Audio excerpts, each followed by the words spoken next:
Sanibonani, umqeqeshi wensizwa lo. Bathi ubhutsu kanje ngephuzu matshe iqomani. So mfowethu yabona kwesinye isikhathi into ekidala ukuthi nje intombi ungayitholi noma ungaqonya. Yabona kwesinye isikhathi kusuke kungasiko ukuthi mhlambe ngoba imali ungenayo noma mhlambe unezibhadi noma uthandeki. Yabona kwesinye isikhathi into ekidale nje ukuthi intombi ungayitholi. Kusuke kuukuthi uyabona emlonyeni uyidlabha, yabona umuntu oyidlabha umuntu okhuluma enganaki, yabona. So mangabe uyidlabha ke emlonyeni uthi mangabe ukhuluma unganaki le nto oyikhulumayo izozwakala kanjani komunye umuntu ungakunaki nje lokho usuke unenkinga ngempela ke, yabona, ngoba ngisho ngathi umuntu omaziyo mhlawumbe ozwana naye kodwa mangabe uyidlabha ugcina usungasasondeli kuyena kakhulu ngoba mekhuluma uyakhuluma into ezwakala kabi kuwena, yabona. So mangabe unjalo ke ngisho ngathi unomzimba ofithi kanjani uyisigoro esinjani umzimba sexy kanjani kodwa mangabe uyidlapha unganaki emlonyeni into oyikhulumayo ukuthi izozwakala kanjani komunye umuntu akekho umuntu ofuna ukusondela kuwena, uyabona.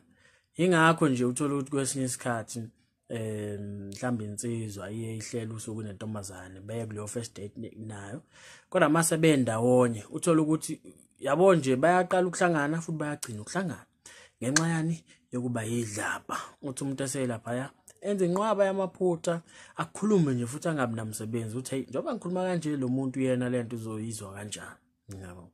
So ke kuqapheleke lokho ngoba uyothwala inkinga ngempela mawuyidlapha nje uthwala inkinga, yabo. Uyozuzitshela mhlawumbe uthi hayi abantu abakufuni wena noma mhlawumbe hayi unesichitho noma unani awuthandeki kanti yini mawuhleli nabantu ukhulume nje udlabhazele nje unganaki, yabo. So ungizwa ngikhuluma kanjena ke kunomfowethu ongibhalelile la uthi umfowethu sawubona mqeqeshi uthi ke ngiyinsizwa eseyintsha efunda kwezinye zezikhungo zemfundo ephakeme kuleli futhi kuwo lo nyaka ngenza unyaka wami wesibili sekuphele ecishe iminyaka emibili ngibuka amavidiyo yakho engifunde lukhulu kuwona futhi neziyalo eziningi ngikwazile ukuzithatha ngizisebenzise. Okungithokozisayo ukuthi kwezinye zezinto ngiyawubona umehluko kanye nempucuko. Uthi ubafo ke kodwa ke ngicela ungibonise ukuthi ngenze njani kulesi simo engibhekene naso. Emavikini ambalwa edlule ngahlangana nentokazi engichazayo ngayilanda ngafike ngayixoxisa kancane ngacela inamba yayo yanginika ngadlulisa izinsuku ezi-2 ngaphambi kokuba ngiyifonele ukuze sihlanganise usuku esizohlangana ngalo ukuze sazane kangcono. Uthi mfowethu ke yebo ngempela lwafika usuku lokuba sihlangane. Yangivakashela ingane kwi-rest yami sahlala kwi-room lami saxoxa kwabamnandi kodwa azange kwenzeke lutho. So ngamanye amazwi umfowethu umethi akuzange kwenzeke lutho, akazange eqabule, akazange alale naye, yabo. Ngoba ngiyacabanga kube khona mhlawumbe kwenzeka kuloko futhi nehagi mangibheka ngathi akayitholanga kube khona okwenzeka kuloko ngo-3. Ukhumbule ngeke ngithi mina uma uzohlangana nomuntu ku-first date noma nje kumhlangano wenu wokuqala ngisho wathiwa nihlangana ngaphansi kwesihlahla 3 wezinto ekufanele wenze sure ukuthi at least eyodwa yazi yathi kuyang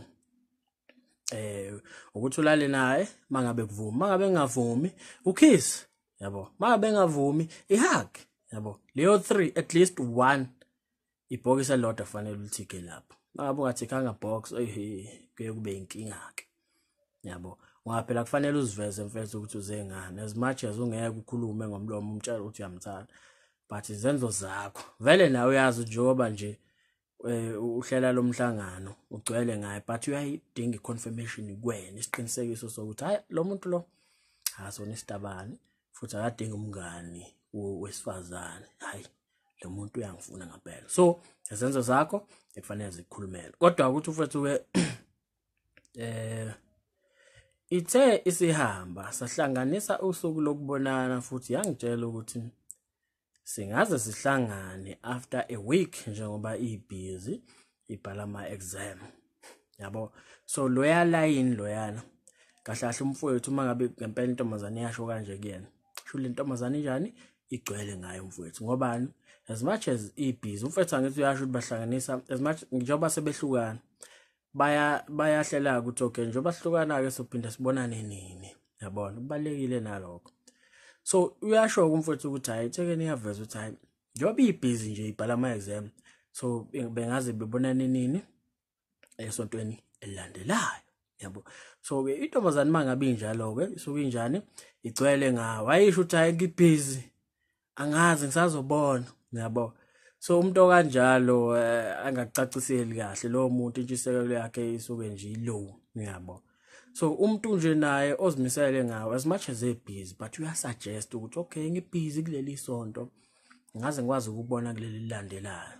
So naye uzimisele ukuthi akumithe halfway, uzimisele ukuthi into yenu iqhubeke phambili. Kodwa ke uthi mfowethu ke ngokulandela kwami imiyalezo yakho yakungasheli efonini ladlula cishe iviki singakhulumi into engasile ku WhatsApp. Yangithumela i-text ingitshela ukuthi nginqabe kakhulu ku WhatsApp. Nginqabe kakhulu ku WhatsApp ubhale kanjalo umfowethu. I understand ukuthi ubeqonda ukuthini mayethi ingitshela ukuthi nginqabe kakhulu ku WhatsApp noma mhlambe akatholakali ku WhatsApp yabo. So uthi futhi ke ngase ngiyitshela ukuthi angithandi ukukhuluma kakhulu ku WhatsApp. Kungcono face to face noma ama calls yabo. So ngithi mina njengoba ngizwa ngikhala ngobudlapha yabona muzobheka umfowethu indlela responda ngayo kuthekeni lapho. Uthini uthi ngayitshela ukuthi angithandi ukukhuluma kakhulu ku WhatsApp. Kungcono face to face noma ama calls. So njengoba ethi akathanda ukukhuluma kakhulu ku WhatsApp ngamanye amazwi uthini ke ntombazana angithandi ukukhuluma kakhulu nawe ku WhatsApp yabo. Phela umuntu okhuluma naye la noma okubuzayo yonke lento le iyona le ntombazana. So ngamanye amazwi uyayicrave attention yakho kuphi ku WhatsApp but wena truthi awutholakali ku WhatsApp njengoba uthi nginqabe kakhulu ku WhatsApp. So angazi noma uqonda ukuthi awutholakali noma usho something but angi-understand kahle hle. So ngiyacabanga mhlawumbe ukuthi awutholakali ke mhlawumbe ku WhatsApp ubuqonda ukusho kanjalo yabo. So iyayidinga le attention yakho ya WhatsApp but wena awutholakali. So njengoba uthi wena ke angithandi ukukhuluma kakhulu ku WhatsApp. Ngamanye amazwi angithandi ukukhuluma kakhulu nawe. That's what you are saying kuyona ntombazana. Angithandi ukukhuluma nawe kuphi ku WhatsApp. So mangabe usho kanjalo kokumuntu ngabe ngcono mhlawumbe ukuba uthe yazi mhlawumbe bengibhizi noma bengibambekile kodwa ke ngiyatholakala ku WhatsApp yabo. Usho nje something nawe engeke izihlale kabuhlungu ngomunye umuntu. Mangabe uthi angithandi ukukhuluma kakhulu ku WhatsApp ibikubuza intombazana uthi hawo indaba ongatholakali ku WhatsApp angithandi nje ukukhuluma kakhulu ku WhatsApp. Phela uresponda kuyona ngamanye amazwi uthi angithandi ukukhuluma kakhulu nawe phela ngithi ukhuluma nawe yabo. So be careful.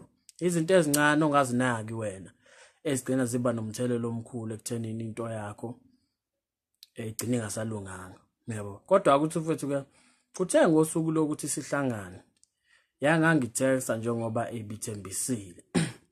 Ngamanye amazwi iphoxekile ingane indaba iresponse yakho yabo ibe sensitive kuyona as much as wena ungaboni ukuthi hawo ngoba bengimtshela nje ukuthi hayi angithandi ukukhuluma kakhulu ku WhatsApp but yena obebuza phela yabo leyo response yakubani iyakuyena. Uyacabanga nawe uyambuza umuntu hawo indaba bese akuphendula kanjalo ngamanye amazwi utshela wena yabo. So amathekeni ke akanjalo umuntu ayithatha into ayibhekisa kuyena vele njengoba usho kanjalo usuke ubhekisa kuyena akekho umunye ubhekisa kuyena yabo.